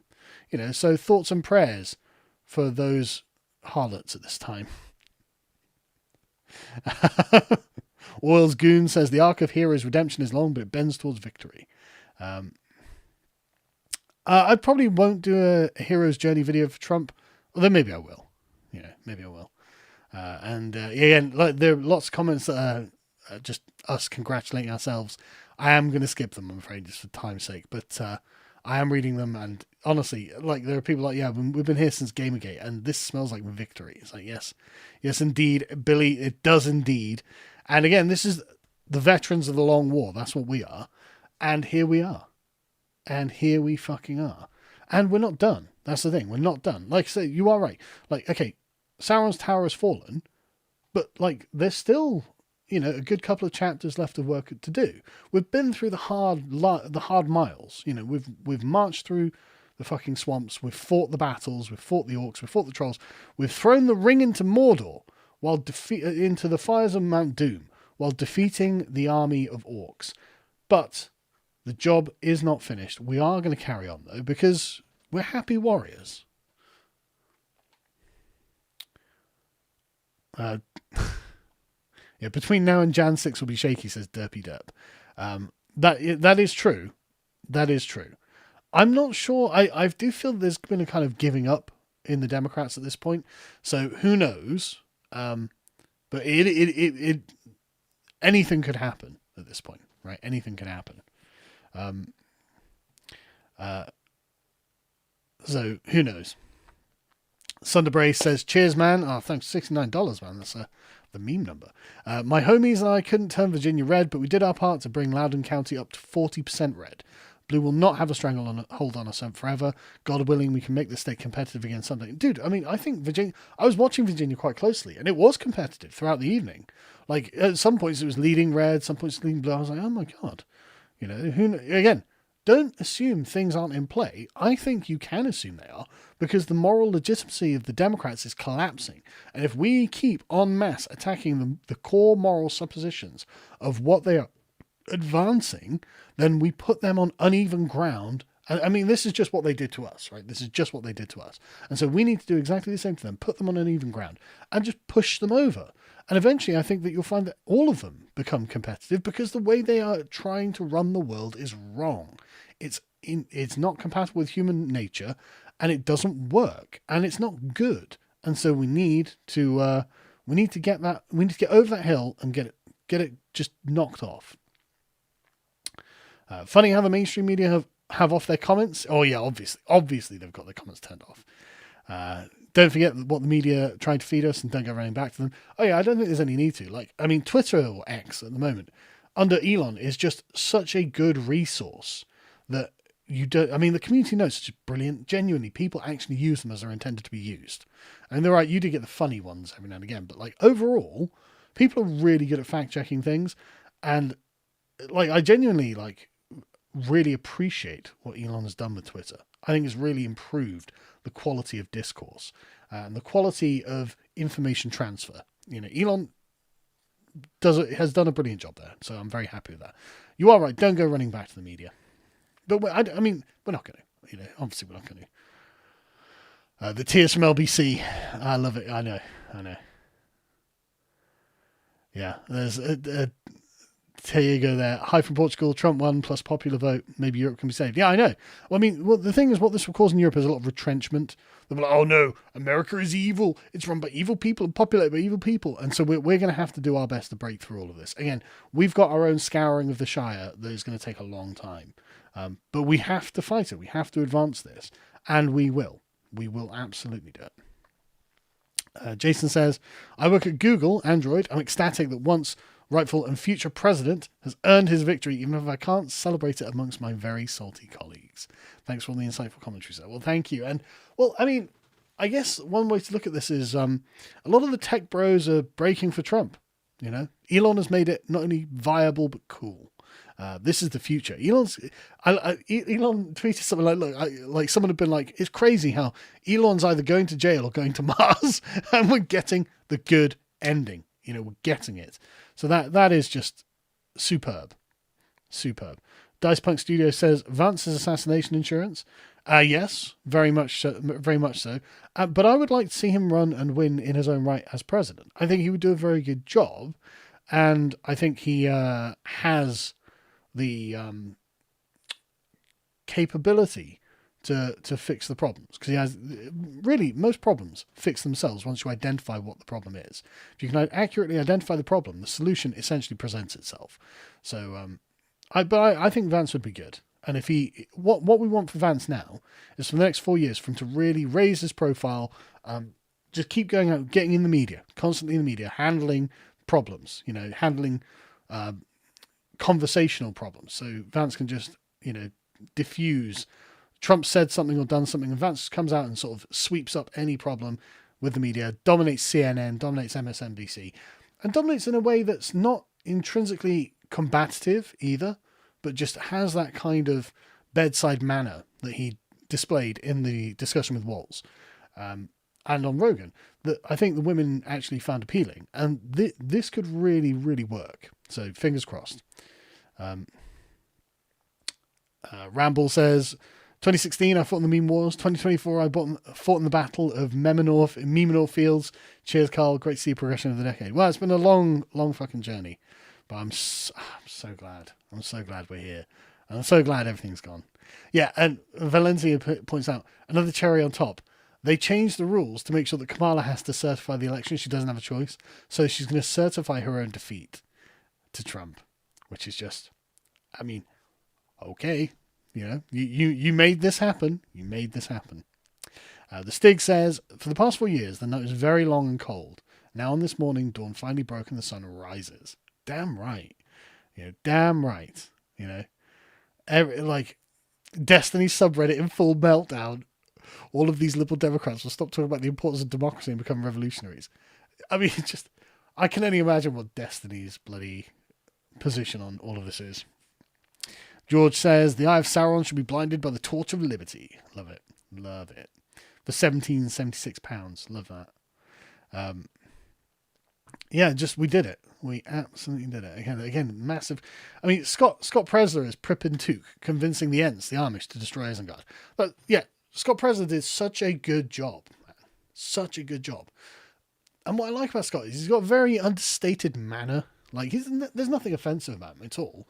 He's just got on with the work, did the work, and he deserves the success and the recognition that he's got. You know, you love to see it. You know, I see him on my timeline all the time, just doing the work. And look at where we are. And it's like, again, everyone's got a part to play, and everyone's played their part. It's so good. I'm gonna have to go dig up the Reddit meltdown. A lot of people are posting about the Reddit meltdown, and I haven't even looked. Brian says, why New Mexico is always blue? Natives are blue because of welfare, and the Navajo Nation is a decent chunk of the state. Santa Fe and AQB was invaded by New Yorkers long ago. Officially considered the second arts capital of the US, and Mexican immigrants good game. Yeah, I did wonder, you know, why Colorado as well? Why is Colorado always so blue? I'm very curious.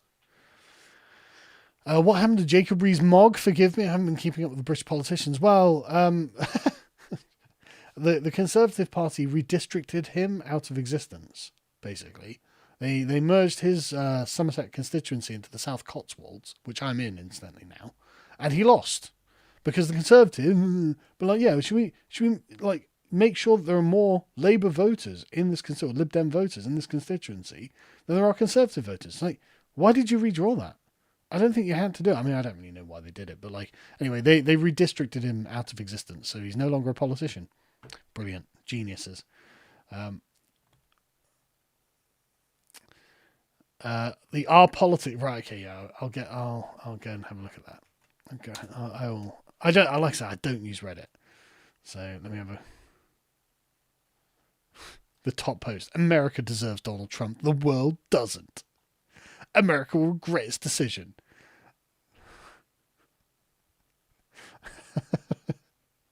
Half of Gen Z voters said they lied to people close to them about whom they were voting for.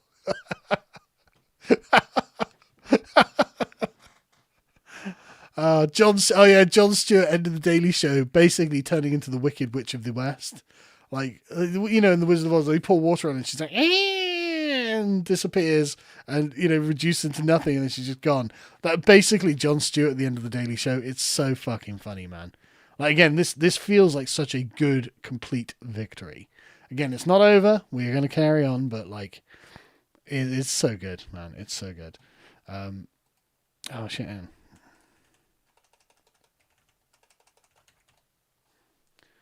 Quick thing, go and subscribe to my gaming channel, because once this is over, I'm going to need something to do. I'm joking, of course. I'm never going to give up my channel. I'll just make philosophy videos forever, basically.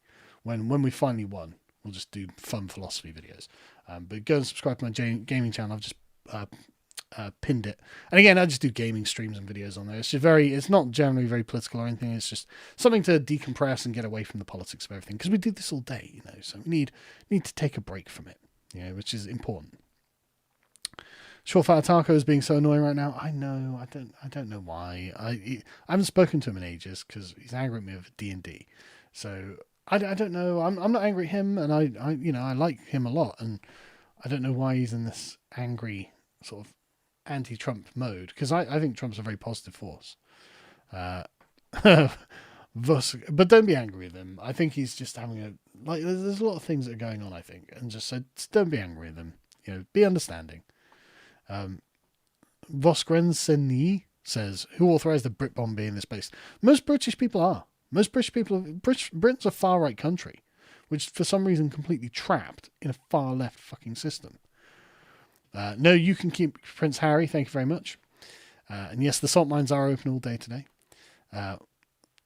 Crimson Hair says, we had an Argentinian stream with 23,000 people with friends and Malay shit posters to point that ministers and an ex-vice president came to chill. What, for the American election? That's very cool. That's very cool. I like the International Alliance of Patriots, man. No, we're not just going to save one country. We're going to save them all. This globalism shit, it's over. It's going to die. Noah Yuval Harari, or whatever his name is, the WEF goblin, who doesn't know anything about philosophy, was like, oh, well, if Trump wins, it's the end of the international global order. I said, well, Jesus Christ, guys. We have the American chuds to thank for the saving of the world. by Noah Yuval Harari's estimation. Oh yeah, we just saved everything. What? Just fucking, bravo, regular Americans. You've saved the world yet again. It's so good. It's so good. Yep, feminist lies about what men believe. Who would have thought? That's true, Orpheus. Who could have imagined that the feminists weren't being honest this whole time? Apparently there were riots in Seattle that were swiftly put down. I didn't see that. I did not see that. For crying out loud, Carl, it's pronounced Favre. Is it? I don't know. I've only ever seen it written down. A MAGA and in time make Britain great again. That would be nice. I tell you what, there are a lot of people offering to liberate Europe, and that would be good, but we've got to do it ourselves, or else we learn no lessons. We've got to learn lessons. This is the long march through the prostitutions. Bob says, been watching since 2015. It's awesome being able to watch you after we got Trump back in office. It's time to bring back This Week in Stupid. Love you, Simon. No, go and watch the podcast. That's basically Today in Stupid. And it's not just me, it's the whole team, and they're all fantastic. Go and watch Podcast of the Lotus Eaters. I'm on there, multiple times a week. But it's not just me. It's a big project, and everyone's doing a great job. Again, yesterday's stream was just superb. Absolutely superb stream. So much effort went in, and it all just came out so smoothly. And each of the panels, we were doing an hour-long panel with different panelists and guests on. And each panel was just really good. And so I was very impressed. Everyone did a brilliant job. Very proud of everything. Roy just says, thanks for supporting us, Carl. Dude, I'm totally with all of us. You know what I mean? I want everyone to have their countries. I want you to be the people that you are. You're not anywhere man. You're Americans, you're Argentinians, you're Australians, you're Germans, you're French. We're English. We should authentically be the things that we are, because there's goodness in it. There's a lot of goodness. So tradition is the build-up, the accumulated build-up over generations of things that are worthy, and that's why they last. There's a lot to this that's well worth keeping, and we should. My Gnolith fell off says, Malay 2023, Trump 2024, next year's to save Europe. You know what to do. Yeah, well, we have to. We have to start just picking a party and just be like, no, it's these guys, and it's these guys, and it's these guys. We just have to go for it. We're just doing it, right? I'm sick of the sort of the right-wing splintering in Europe. No, we just need, in each country, here's the base party. All of the base people join that. We're going to save our civilizations. If you want to be a normal person from your civilization, that's the party for you. That's what we need. Repudiate leftism and globalism, right? And all of everything that flows from those things, just get rid of them. Envoy of Aries says, $200, man. Thank you so much. From the US, been watching you for years. Love your work. Keep the wave going. Let's MAGA. I mean, dude, I can't imagine doing a different job at this point. I'm such a happy warrior to do this. I really am. It's just so nice that we get to do something productive from the comfort of my home. But it's so nice, and it's not like I don't go anywhere and do anything or anything like that. But it's so nice that like I've got a cause, that I can truly believe in. Because most people, I don't think that most people are liars, right? I don't believe in the term grifter. I mean, people want to make money, obviously, because we live in a fucking society where we need money. But I don't believe people are grifters. I don't really know anyone who I think doesn't sincerely hold the values that they espouse.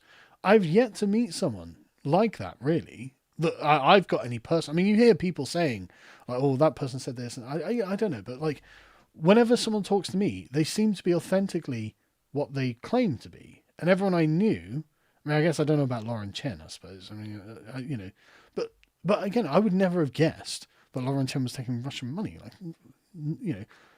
there was just no indication of any of this when I had met her. And so like, and any of the other people I know, like there's no indication to me that any of them are being anything less than genuine. And I mean that on all sides of the aisle, right?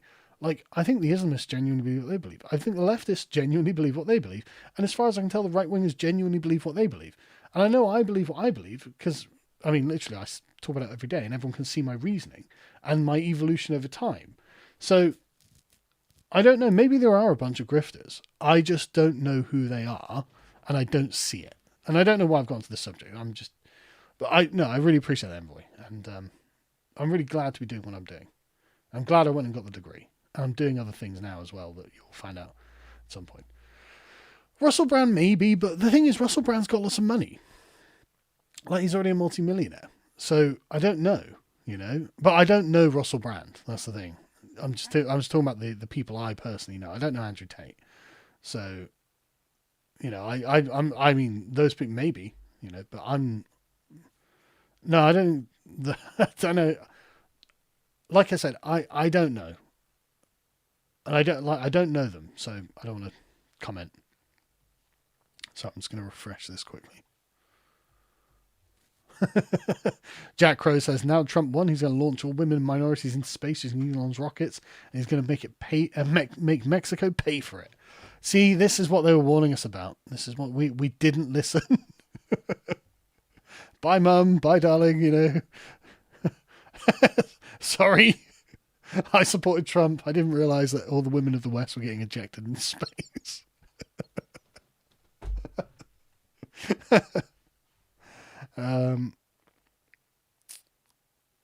Where am I? Right. Again, thank you for all the comments that are just, glad for what you do and thanks for what you're doing and stuff like that. I appreciate all of that. And I'm skipping over a lot of those. Sorry. Fluoride in water equals suntan lotion in sandwiches. I don't really get that. But is suntan lotion bad? It does actually prevent me from burning. The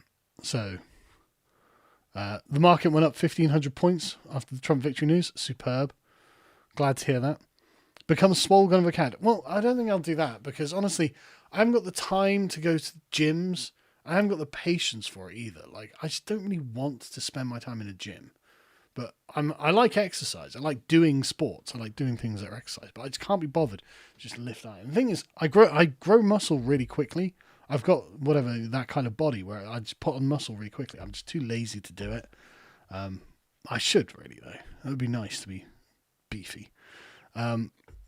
What's the chance of a Malay level of government cutting in the US now that Trump is back? Well, not just Trump is back. Elon's in charge and Ron Paul's with him. We could see some quite significant cuts in the US government, which would be fucking amazing. Yeah, why is Clarkson burning Trump effigy when he supports farmers? Yeah, that's a great question. I don't know. I heard about this, Clarkson burning a Trump effigy. I haven't looked into it because I only heard about it 6 hours ago or something. I haven't had time to do anything. I don't know. It's really weird because actually Clarkson and Trump are very similar men in what they are, right? Clarkson is in many ways the avatar of Englishness in the same way that Trump is an avatar of Americanism, like the kind of unself-conscious Englishman. And this is one of the reasons why Jeremy Clarkson is just so phenomenally popular, is because he is so profoundly English in almost every respect. And it resonates with other Englishmen, right? So I don't know why he's like, oh, right, evil Trump, because Trump isn't evil, obviously. And it's just like, I don't know. I don't know why he's like that. So I don't know. Trump needs to push JD out to public issues to prep for 2028 race as soon as possible. Yeah, no, absolutely. Trump should basically just get Vance out as a face doing a lot of stuff. And I'm sure Vance would be very happy to do it as well. He seems to enjoy the fight. Again, another happy warrior.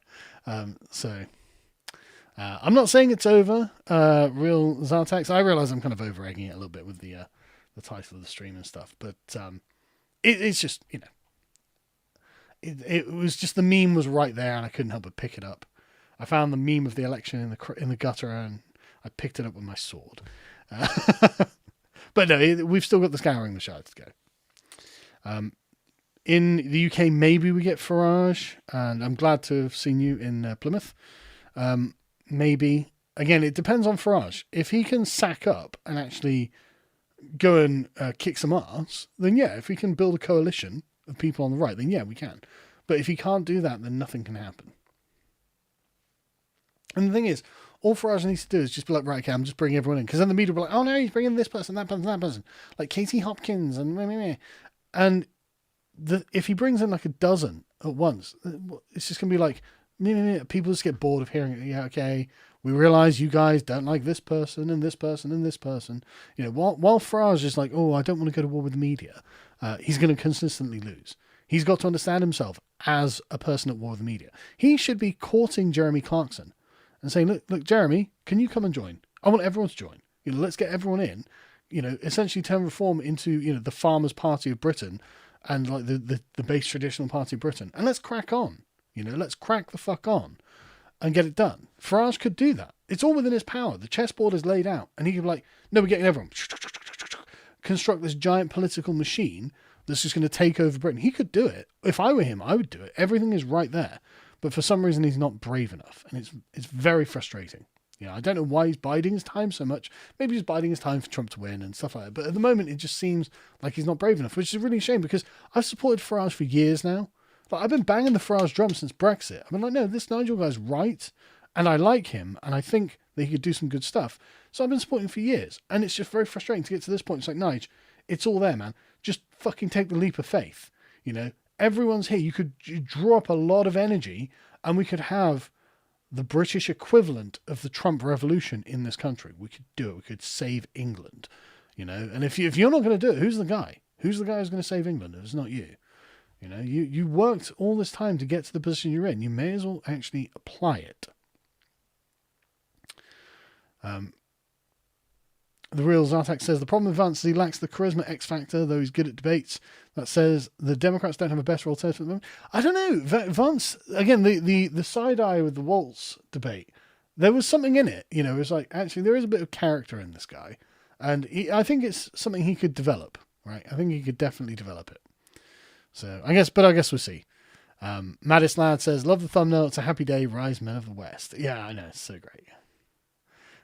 Don't let your memes be dreamed, Carl. Also, congrats on the least boomed stream. I know, right? It says all worked surprisingly well, considering I've literally had like 2 hours sleep in the last 24, 40, however long, 36 hours. And I'm at the point now where I'm just talking. I'm totally running on fumes. Like I can feel like at some point I'm just gonna have this massive crash, and I'm just trying to get through the comments. Like, no, I've got this. I'm in the zone. Like, I don't know how much longer it'll last though, so I am gonna wrap this up. Trump 2024, let's hope the world follows. Yeah, I totally agree. Elon, Tulsi, The Persistence, RFK, Rogan, Lotus, Tim Cast Crowder, Daily Wire, Jordan Peterson, and countless others but ultimately the glory belongs to God who saved Trump's life, which it's hard to argue against, okay? So I'm just saying, it's hard to find a counter-argument. I mean, that was so fucking close. And again, we were literally an inch away from the bad ending, an inch away from just the worst ending. It would have been just so bad to have watched Trump just fucking brains blown out on fucking stage, man. Live TV. It doesn't even bear thinking about. But we were just so fucking close. So, mad. Otas says, I have your video. It must be Trump saved for the last 2 years. Love loads of seasons. Well, thank you very much. I will continue making videos like that on it. Especially now that a lot of... the thing is, a lot of things building up to this have been... not just this, but other things, but essentially have all sort of ended just after this election period. And again, I'm not going to say, but like lots of different things. So now, like, we've got a lot of bandwidth back, which is great. So I can continue doing things like that in future, which is superb. That I think is where I'm gonna call an end to it. Thank you so much for joining me, guys. This has been a really fun stream to do, and I didn't realize how much I had to say, and how much you guys would have to say either. But I suppose I should have expected it. But I was just, again, I'm kind of running on autopilot, and I was just like, yeah, there's a lot of stuff here I want to cover, I'm going to try and stay up for another few hours. I'm going to try and get to bed probably like 8 o'clock or something, because I don't want to go to bed and wake up like at 4 in the morning or something like that. But thank you, everyone, for everything. Thank you for joining me. Thanks for supporting me. And I will see you all again very, very soon.